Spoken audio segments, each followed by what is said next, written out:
Hello everyone, today I'm going to show you how to install new rear shock absorbers.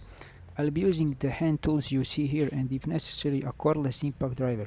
First I loosen the wheel bolts before lifting the car.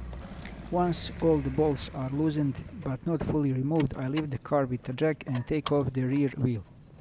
A jack on its own isn't safe to work under, so I placed a jack stand rated for 3 tons.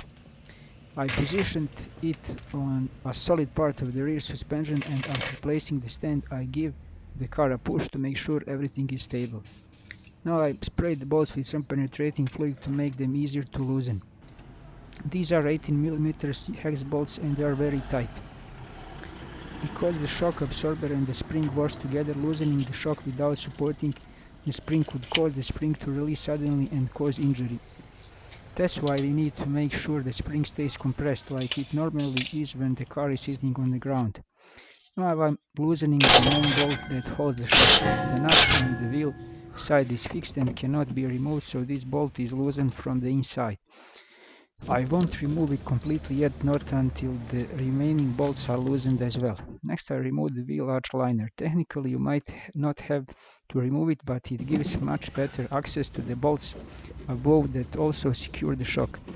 The liner is held by small T25 screws which are easy to remove with a T25 Torx screwdriver. These screws are placed all around the wheel arch, so you need to find and remove all them. Now I can loosen the two upper 16mm bolts that hold the shock inside the wheel arch. Then I fully remove the lower bolt so I can take out the old shock absorber.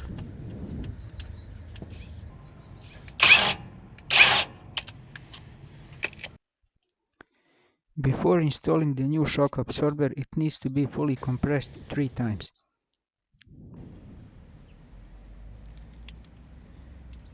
I will now take apart the old shock absorber because I'll reuse the upper shock mount. I will remove the plastic cap on top and underneath is the bolt that holds the mount. I will loosen it using a 16mm wrench.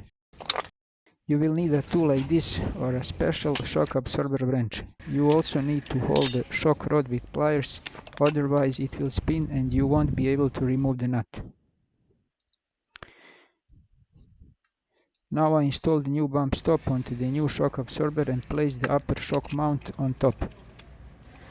I tighten the nut that holds the mount in place.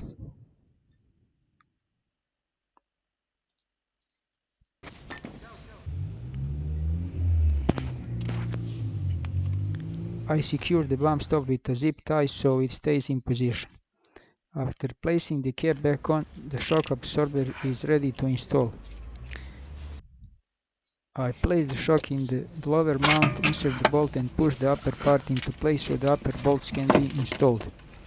It's always a good idea to use new bolts when installing shocks, especially the lower bolt which carries a lot of load. The upper bolts I tighten to 50 Nm plus an additional 45 degrees. The lower bolt is tightened first to 70 Nm plus 180 degrees. This requires a lot of force. To avoid damaging the shocks, rubber bushing the rear suspension must be compressed with a jack to simulate the normal height of the car when it sits on the ground. Because the lower bolt is hard to reach when turning it by 180 degrees, you can mark it with a marker and check the rotation as you tighten. I reinstall the wheel arch liner and tighten all the screws. Then I lower the jack. Since all the shock bolts are tightened. I reposition the jack to lift the car slightly and remove the jack stand. I mount the wheel again and lightly tighten the bolts. After lowering the car to the ground, I torque each bolt to 120 Nm. I'm very happy with the result. Thanks for watching and see you in the next video.